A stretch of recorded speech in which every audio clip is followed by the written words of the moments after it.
Hello students, कैसे हैं आप सभी। आई होप आप सभी बहुत अच्छे होंगे। तो देखिए, आज हम स्टार्ट करेंगे एक्सरसाइज 5.8। तो इसके अंदर हम पढ़ेंगे Rolle's theorem and mean value theorem. तो पहले हम इन दोनों थ्योरम्स पे डिस्कस करेंगे, उसके बाद हम इन पर डिपेंडेंट क्वेश्चंस करेंगे। ठीक है, तो आप हमारे साथ लास्ट तक जुड़े रहे। रोलेस थ्योरम और मीन वैल्यू थ्योरम का अगर कोई क्वेश्चन आपके एग्जाम में आता है तो 100% वो क्वेश्चन नहीं छूटेगा। तो देखिए, Rolle's theorem, let a real valued function. ठीक है, कोई फंक्शन आपके पास में है जो क्या है, रियल वैल्यूड फंक्शन है। अब किसी को पता नहीं होगा रियल वैल्यूड फंक्शन क्या होता है, तो उसके लिए मैं बता देता हूं। कोई ऐसा फंक्शन जिसके डोमेन और रेंज दोनों क्या हो, रियल नंबर हो या रियल नंबर के सबसेट हो। ठीक है, तो आपके F x is continuous in close interval. ठीक है, आपने पढ़ा होगा 11th में चैप्टर नंबर 1 में कि ये क्लोज इंटरवल होता है। ए बी आपके क्लोज इंटरवल है और इसमें एफ एक्स क्या होना चाहिए, कंटिन्यूस होना चाहिए। Second line, f x is differentiable in open interval a b. Open interval में तो डिफरेंशिएबल होना चाहिए और क्लोज्ड में क्या होना चाहिए, वो कंटिन्यूस होना चाहिए। Last, f a is equal to क्या आना चाहिए, एफ बी। अगर आपके तीनों कंडीशन सेटिस्फाई हो रही है तो ये तीनों कंडीशंस किसकी है, रोलेस थ्योरम की। तीनों सेटिस्फाई होने के बाद में आपको क्या करना है, then exist at least one real number c belongs to open interval such that f dash c is equal to 0। मतलब कि आपके कम से कम कोई एक ऐसा पॉइंट c ओपन इंटरवल कौन सा जो हमारे पास गिवन होगा क्वेश्चन में, ठीक है, उसके अंदर होना चाहिए जिसके लिए f dash c is equal to 0 आए। ठीक है, आप इसको नोट करें एक बार, जैसे हम क्वेश्चन करेंगे आपको अच्छे से समझ में आ जाएगा। तो हम क्वेश्चंस करने से पहले एक बार मीन वैल्यू थ्योरम कर लेते हैं, तो इसको नोट करें। नेक्स्ट थ्योरम आपके सामने मीन वैल्यू थ्योरम। तो आप इसके अंदर देखेंगे रोले थ्योरम और मीन वैल्यू थ्योरम लगभग सेम है, थोड़ा सा डिफरेंस है जो हमें जानना है। तो आप देखेंगे मीन वैल्यू थ्योरम में हमने क्या किया, let a real valued function f x. यहां पर भी एक रियल वैल्यूड फंक्शन है एफ एक्स, जिसकी पहली कंडीशन क्या है, क्लोज इंटरवल में ये क्या होना चाहिए, कंटिन्यूस होना चाहिए, और ओपन इंटरवल में क्या होना चाहिए, डिफरेंशिएबल होना चाहिए। जो फर्स्ट दो कंडीशन है वो रोलेस प्रमेय की फर्स्ट टू कंडीशन से मैच हो रही है। यहां पर थर्ड कंडीशन नहीं होती है, वहां पर थर्ड कंडीशन क्या थी, f is equal to f b. यहां पर थर्ड कंडीशन नहीं होती है। Then exist at least one real number c in f A b. यहां पर जो सी एग्जिस्ट करेगा, f dash c is equal to आपके क्या आना चाहिए, f a minus f b upon a minus b. तो मीन थ्योरम में f dash c is equal to क्या आना चाहिए, ये, और ये अगर रोले थ्योरम होती तो f dash c is equal to क्या आना चाहिए था, 0। ये डिफरेंस है। ठीक है, तो छोटा सा डिफरेंस है। यहां पर f dash c is equal to ये आना चाहिए, ये मीन वैल्यू थ्योरम में, और रोले थ्योरम में f dash c is equal to क्या आना चाहिए, 0। एक डिफरेंस हो गया। यहां पर थर्ड कंडीशन नहीं होती है और वहां पर थर्ड कंडीशन होती है। तो आप एक बार इसको नोट करें, इसके बाद हम इन पर डिपेंडेंट क्वेश्चन करते हैं, और क्वेश्चंस करने के बाद में अगर आपके दोनों थ्योरम्स में कोई डाउट होगा तो वो बिल्कुल क्लियर हो जाएगा। ठीक है स्टूडेंट्स, तो आप इसको नोट करें। तो देखिए स्टूडेंट, एक्सरसाइज 5.8 का क्वेश्चन नंबर फर्स्ट मैंने आपके सामने लिख रखा है। ठीक है, उसको सॉल्यूशन भी कर दिया है, आप साथ साथ में इसको समझे। तो क्वेश्चन नंबर फर्स्ट है, verify Rolle's theorem for f x is equal to x square plus 2x minus 8, और यहां पर एक हमको क्लोज इंटरवल दे रखा है -4 to 2। ठीक है, अब आप देखेंगे जो हमारे पास गिवन फंक्शन है वो क्या है, पॉलिनोमियल फंक्शन है।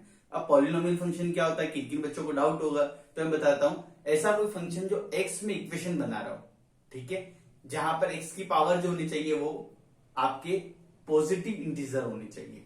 ठीक, तो देखिए x की पावर कितनी है, 2, x की पावर 1, इंटीजर है ना, पॉजिटिव इंटीजर। या हम कह सकते हैं नेचुरल नंबर होने चाहिए, या होल नंबर भी हो सकते हैं। यहां हम कह सकते हैं ना, ये लास्ट में 8 है तो x की पावर 0। तो सबसे अच्छा है आपके x की जो पावर होनी चाहिए वो होल नंबर होनी चाहिए। ठीक है, तो इसको हटा देते हैं वापिस से। तो आप समझ गए होंगे पॉलिनोमियल फंक्शन क्या होता है। तो इस बात का ध्यान रखना, पॉलिनोमियल फंक्शन जो होता है वो हमेशा आपके कंटिन्यूस और डिफरेंशिएबल होता है। ठीक है, तो पहले तो बात करते हैं कंटिन्यूस होता है, फिर डिफरेंशिएबल पे डिस्कस कर लेंगे। तो आप देखिए, first function f x is a polynomial function, polynomial function है, तो F x is continuous in close interval -4 to। तो ये हमारे रोलेस प्रमेय की फर्स्ट कंडीशन प्रूव हो चुकी है। अब आप देखिए सेकंड कंडीशन, आप एफ एक्स का डेरिवेटिव क्या होगा, ठीक है। तो एफ एक्स का डेरिवेटिव क्या होगा, एक्स स्क्वायर का डेरिवेटिव होगा 2x और 2x का डेरिवेटिव कितना होगा 2 और माइनस 8 का कितना होगा 0। तो आप देखेंगे ये डेरिवेटिव जो है ये भी पॉलिनोमियल है क्या, तो पॉलिनोमियल है। तो इसका मतलब तो जो हमारा फंक्शन है f x is differentiable in open interval. ये ध्यान रखना, ऊपर हमको क्लोज इंटरवल लिखना है, नीचे ओपन इंटरवल लिखना है। फर्स्ट कंडीशन प्रूव हो गई, सेकंड हो गई थर्ड कंडीशन। थर्ड कंडीशन आपको पता होगा इस तरीके से लिखी थी हमने, f is equal to f b, ये लिखी थी ना थर्ड कंडीशन। तो आप क्या करोगे, पहले एफ ए फाइंड करोगे, फिर एफ बी फाइंड करोगे, और आपकी दोनों की वैल्यू क्या दिखनी चाहिए, इक्वल दिख जाएगी। दिखेगी तो आप क्वेश्चन को आगे करेंगे, और नहीं दिखती है तो क्वेश्चन यहां पर ही लिख देंगे, क्योंकि कंडीशन ही सेटिस्फाई नहीं हो रही है तो रोले प्रमेय होगी नहीं।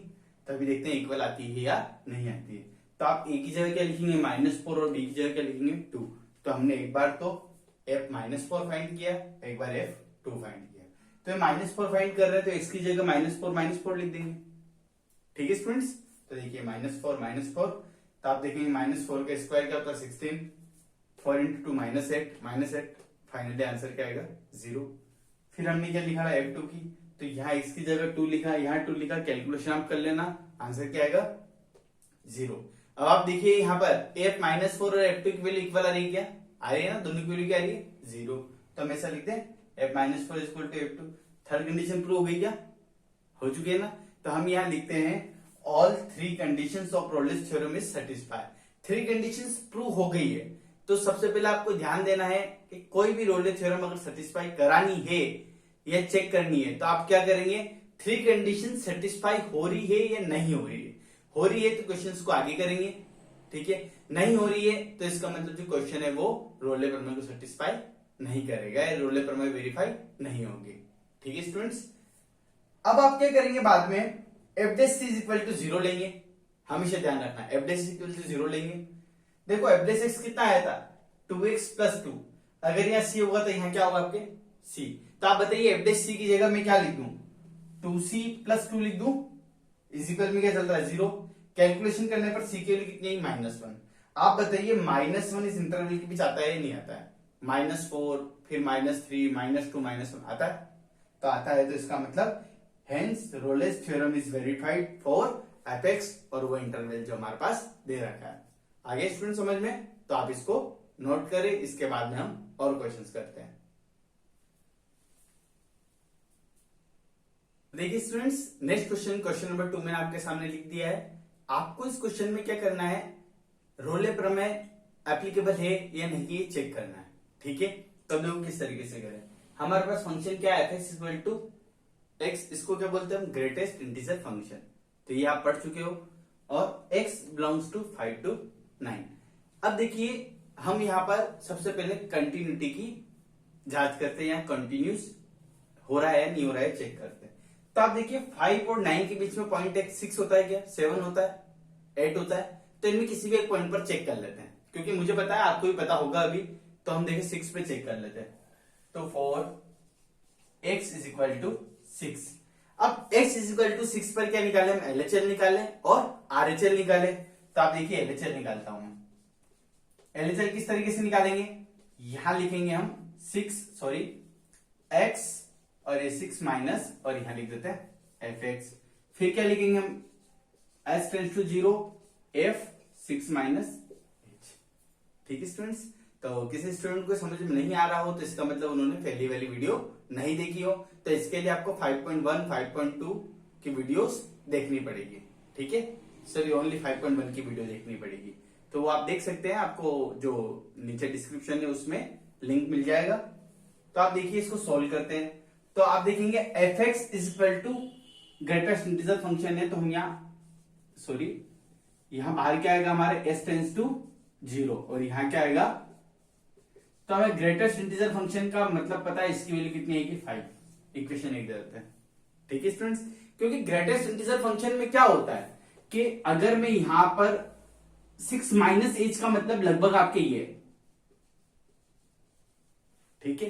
तो ग्रेटेस्ट इंटीजर फंक्शन में क्या होता है, जस्ट जो नंबर लिखा है उससे छोटा वाला हाईएस्ट इंटीजर। तो आप देखेंगे जस्ट से छोटा हाईएस्ट इंटीजर कौन है हमारे पास में 5, तो वैल्यू क्या है 5, ठीक है स्टूडेंट्स। अब निकाले आरएचएल, तो आरएचएल निकालोगे तो वो क्या आ जाएगा हमारे x, यहां आ जाएगा 6 plus f x limit s tends to 0, यहां आ जाएगा एफ 6 प्लस एच। अब आप देखेंगे कि पहले यहां x था, यहां पर x, तो x की जगह पहले 6 माइनस एच, तो हमने 6 माइनस एच लिखा। अब क्या हमारे पास 6 प्लस एच। अब मैं आपको बताता हूं 6 प्लस एच का मतलब लगभग ये, तो इससे जस्ट छोटा इंटीजर कौन है? आप बताइए, इक्वेशन एक और दो सिमिलर आ रही है क्या? एक और दो सिमिलर नहीं आ रही है ना, तो इसका मतलब x इज इक्वल टू 6 पर जो हमारा क्वेश्चन है वो कंटिन्यूस नहीं है। अब x इक्वल टू 6 पे कंटिन्यूस नहीं है तो बात तो इस पूरे के लिए होगी। जितने भी पॉइंट होते हैं इस इंटरवल के अंदर 5 और 9 के बीच में, सब पर कंटिन्यूस होना चाहिए। अगर किसी एक पर भी नहीं है तो इसका मतलब इस इंटरवल में कंटिन्यूस नहीं है, और कंटिन्यूस नहीं है तो इसका मतलब आपके जो फर्स्ट कंडीशन वो वेरीफाई नहीं हो रही है, तो आपको आगे क्वेश्चन करने की जरूरत ही नहीं है। ठीक है, तो हम यहां लिख लेते हैं। तो आप देख सकते हैं स्टूडेंट्स, मैं लिख चुका हूं so F x is discontinuous in F 5 9। अब इसमें डिसकंटिन्यू है तो इसका फर्स्ट कंडीशन वेरीफाई नहीं हो रही, तो आगे हमको क्वेश्चन नहीं करना है, और लिख देते हैं hence the Rolle's theorem is not applicable to f x equal to आपके ग्रेटेस्ट इंटीजर फंक्शन एक्स। ठीक है, तो आप इसको नोट करें। फिर एक क्वेश्चन और कराता हूं मैं आपको। तो देखिए स्टूडेंट्स, अब यही क्वेश्चन अगर हमारे मीन वैल्यू थ्योरम चेक करने के लिए आता है ना, तो बिल्कुल सेम क्वेश्चन था। हम पहले स्टेप पे पूरा सेम करते, एफ एक्स इज डिसकंटिन्यूस इन 5 9। आपके मीन वैल्यू थ्योरम की जो फर्स्ट कंडीशन होती है यही होती है ना। अगर ये सेटिस्फाई नहीं हो रही है तो यहां क्या लिख देते हैं हम, hence the mean value theorem is not applicable for. समझ रहे हो ना क्या कह रहा हूं मैं?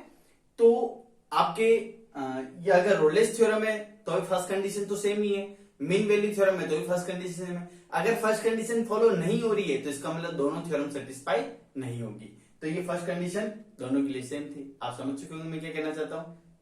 तो अब हम कोई नेक्स्ट एग्जांपल करते हैं मीन वैल्यू थ्योरम के ऊपर। Students, question number 3, if f -5 to 5 to r is a differentiable function. ठीक है, जो हमारे पास फंक्शन है वो क्या है, इस क्लोज इंटरवल में डिफरेंशिएबल है। F dash x does not vanish anywhere, मतलब किसी भी पॉइंट पर एफ डैश एक्स की वैल्यू 0 नहीं आती है। Then prove that f -5 is equal to f5। देखो किस तरीके से करेंगे, बिल्कुल सिंपल क्वेश्चन है, आप ध्यान से देखें। सॉरी यहां पर आपको नॉट इक्वल टू प्रूव करना है। अब देखिए कैसे करें। हमारे पास गिवन फंक्शन जो है वो क्या है, इज डिफरेंशिएबल फंक्शन। आपको इस बात का ध्यान रखना है, अगर कोई फंक्शन डिफरेंशिएबल है तो डिफरेंशिएबल तभी होगा जब वो कंटिन्यूस है। ठीक है, अगर डिफरेंशिएबल है तो 100% वो कंटिन्यूस होगा। तो हमने क्या लिखा, first F x is continuous in -5 to 5। Differentiable तो खुद बोल रहा है, f x is differentiable in open interval 5 to 5। वो क्लोज बोल रहा है तो क्लोज में वो क्लोज बोल रहा है तो 100% ओपन में तो होगा ही। अब आपको पता है ये दोनों कंडीशन किसकी है, मीन वैल्यू थ्योरम की है। तो मीन वैल्यू थ्योरम की अगर दोनों कंडीशन आपके प्रूव हो रही है तो according to mean value theorem हम ये लिख सकते हैं क्या, f dash c is equal to f5 minus f -5, और यहाँ 5 माइनस ये कैसे आया, ये आपने लिखा होगा। ठीक है, मैंने बताया था ना आपको। ठीक है, याद आया हमने क्या किया, ए बी की जगह 5 और -5 लिख दिया।